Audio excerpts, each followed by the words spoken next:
A conversão de Paulo, de perseguidor a apóstolo. A jornada de Paulo, originalmente chamado Saulo de Tarso, é uma das transformações mais impressionantes e impactantes das Escrituras. Sua história não apenas mudou o rumo do cristianismo primitivo, mas também serve até hoje como testemunho do poder redentor e transformador da graça de Deus. Neste estudo, vamos percorrer os eventos que marcaram sua conversão, o contexto religioso e político da época, sua vida antes de Cristo, o encontro no caminho de Damasco e o impacto de sua missão como apóstolo dos gentios. Afinal, quem era Saulo de Tarso? Antes de se tornar Paulo, o apóstolo, ele era conhecido como Saulo de Tarso. Tarso era uma cidade importante da Cilícia, região localizada no que hoje é o sul da Turquia. Saulo nasceu por volta do início do século I, em uma família judaica da tribo de Benjamim e era cidadão romano, um status de prestígio que mais tarde seria útil em suas viagens missionárias e nos conflitos com autoridades. Educado aos pés de Gamaliel, um dos mais respeitados mestres da lei em Jerusalém, Saulo foi instruído profundamente na Torá, nas tradições orais judaicas e no zelo pela pureza da fé judaica. Ele era fariseu, pertencente a um grupo rigoroso e conservador do judaísmo, comprometido com a obediência à lei de Moisés e às tradições dos anciãos. Esse zelo pela lei o levou a ver o movimento cristão, inicialmente chamado de o Caminho, como uma perigosa heresia. O zelo de Saulo o tornou um dos principais perseguidores dos primeiros cristãos. Ele acreditava sinceramente que estava servindo a Deus ao tentar erradicar os seguidores de Jesus. Ele consentiu com a morte de Estevão, o primeiro mártir cristão, Atos 7, 58, 8, 1, e logo depois passou a liderar uma violenta perseguição contra os crentes em Jerusalém. Saulo entrava nas casas, arrastava homens e mulheres e os lançava na prisão. Atos 8:3. Sua fúria contra os cristãos não conhecia limites. Em Atos 9, versículo 1 a 2, vemos que ele procurava cartas do sumo sacerdote para as sinagogas de Damasco, com o objetivo de prender todos os que seguissem a Jesus. É nesse momento que sua vida sofre uma virada radical.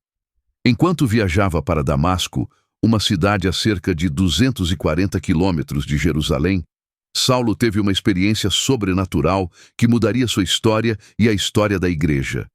De repente, uma luz do céu brilhou ao seu redor. Ele caiu por terra e ouviu uma voz que lhe dizia: Saulo, Saulo, por que me persegues? Ele perguntou: Quem és tu, Senhor? A resposta foi: Eu sou Jesus, a quem tu persegues. Atos 9, 3 a 5. Esse momento é descrito com detalhes em Atos 9, 22 e 26. A luz era tão intensa que Saulo ficou cego e teve que ser guiado por seus companheiros até Damasco. Ali, ele passou 3 dias sem ver, sem comer e sem beber, uma clara expressão de quebrantamento e crise interior. De perseguidor inflamado, ele se torna um homem quebrado diante da presença de Cristo. Enquanto isso, o Senhor apareceu a um discípulo chamado Ananias em Damasco e o enviou para encontrar Saulo. Naturalmente, Ananias resistiu, pois sabia da fama de Saulo como perseguidor. No entanto, Deus lhe disse: Vai, porque este é para mim um instrumento escolhido, para levar o meu nome diante dos gentios, dos reis e dos filhos de Israel. Atos 9 e 15. Ananias foi até a casa onde Saulo estava, impôs as mãos sobre ele e disse: Saulo, o Senhor Jesus, que te apareceu no caminho por onde vinhas, me enviou para que recuperes a vista e fiques cheio do Espírito Santo. Atos 9, 17.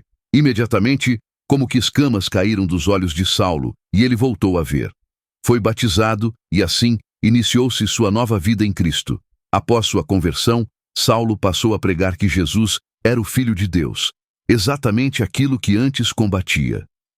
Isso causou confusão e medo tanto entre os judeus quanto entre os próprios cristãos. Todos os que o ouviam ficavam perplexos e diziam: Não é este o que, em Jerusalém, perseguia os que invocavam este nome? Atos 9, 21. logo surgiram ameaças contra sua vida. Os judeus planejaram matá-lo, e ele teve que ser ajudado pelos discípulos a fugir da cidade, sendo baixado num cesto por uma abertura na muralha. Atos 9, 25. Depois da conversão, Paulo passou um tempo na Arábia, Gálatas 1,17, que muitos estudiosos acreditam ter sido um período de preparação, solitude e revelação. Ele mesmo diz que o evangelho que pregava não recebeu de homem algum, mas por revelação de Jesus Cristo. Foi durante esse tempo que ele compreendeu profundamente o papel de Jesus como cumprimento da lei, e que a justificação vem pela fé, não pelas obras da lei. Mais tarde, Paulo se junta aos apóstolos, mas seu principal ministério será junto aos gentios, não judeus, por revelação divina. Em Atos 13, ele é oficialmente enviado como missionário pela igreja de Antioquia.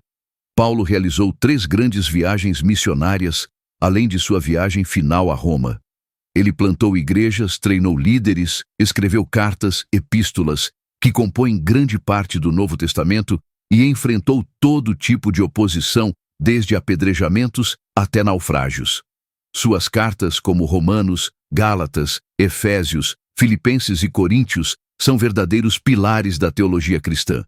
Ele aborda temas como graça, fé, unidade, dons espirituais, escatologia e ética cristã com profundidade e inspiração. Mesmo preso, Paulo continuou escrevendo e encorajando a igreja. Ele via sua prisão como parte da missão. Estou preso, mas a palavra de Deus não está presa. Segundo Timóteo capítulo 2, versículo 9. A tradição cristã afirma que Paulo foi martirizado em Roma por volta do ano 64 a 67 d.C., durante a perseguição de Nero. Como cidadão romano, teria sido decapitado. Sua morte, porém, não foi o fim de sua influência. Seu legado vive até hoje. Ele é chamado apóstolo dos gentios, e sua vida é um testemunho eterno do poder da transformação em Cristo. De perseguidor cruel a missionário incansável, Paulo representa a graça que transforma totalmente. Ninguém está além do alcance da graça de Deus. A verdadeira conversão gera transformação visível. Deus pode usar até nosso passado para cumprir seu propósito. Chamados de Deus são muitas vezes desafiadores e inesperados.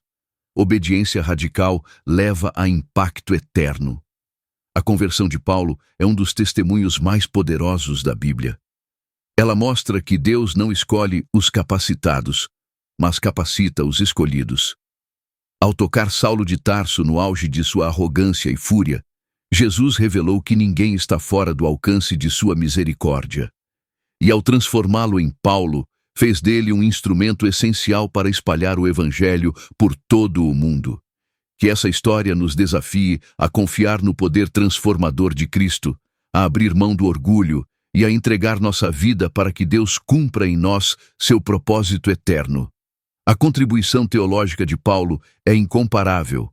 Ele é responsável por sistematizar muitos dos conceitos centrais da fé cristã, como justificação pela fé, graça, redenção, adoção como filhos de Deus e o papel do Espírito Santo na vida do crente.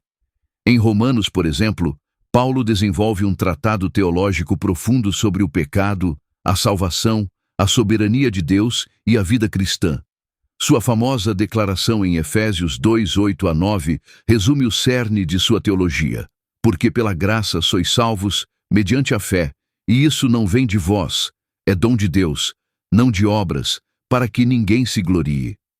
Paulo também foi o grande defensor da inclusão dos gentios na comunidade da fé, combatendo o legalismo judaico que tentava impor a circuncisão e a obediência à lei como requisitos para a salvação.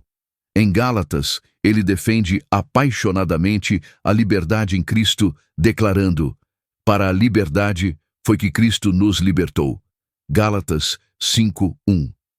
Ele também ensinou sobre o corpo de Cristo como uma unidade espiritual composta de muitos membros, com diferentes dons e funções, como ilustrado em 1 Coríntios 12. Sua compreensão da igreja como o corpo de Cristo moldou a eclesiologia cristã por séculos. Apesar de seu chamado divino e do impacto de seu ministério, Paulo enfrentou inúmeras dificuldades e oposições. Ele foi rejeitado por muitos judeus, mal compreendido por cristãos, perseguido por autoridades e traído por companheiros de ministério. Em suas cartas, ele relata com honestidade seus sofrimentos: açoites, prisões, naufrágios, fome, frio, solidão e até um espinho na carne, que o afligia constantemente. Mesmo com tantos obstáculos, ele nunca recuou. Seu amor por Cristo e pela Igreja era maior que qualquer dor. Em Filipenses 3:8, ele afirma: "Considero tudo como perda, comparado com a suprema grandeza do conhecimento de Cristo Jesus, meu Senhor." Seus conflitos com Pedro, Gálatas 2:11-14, com grupos judaizantes e até com igrejas que ele mesmo fundou, demonstram a complexidade de sua missão e a profundidade de seu compromisso com a verdade do Evangelho. Se este conteúdo tocou seu coração, inscreva-se no canal para não perder mais vídeos como este.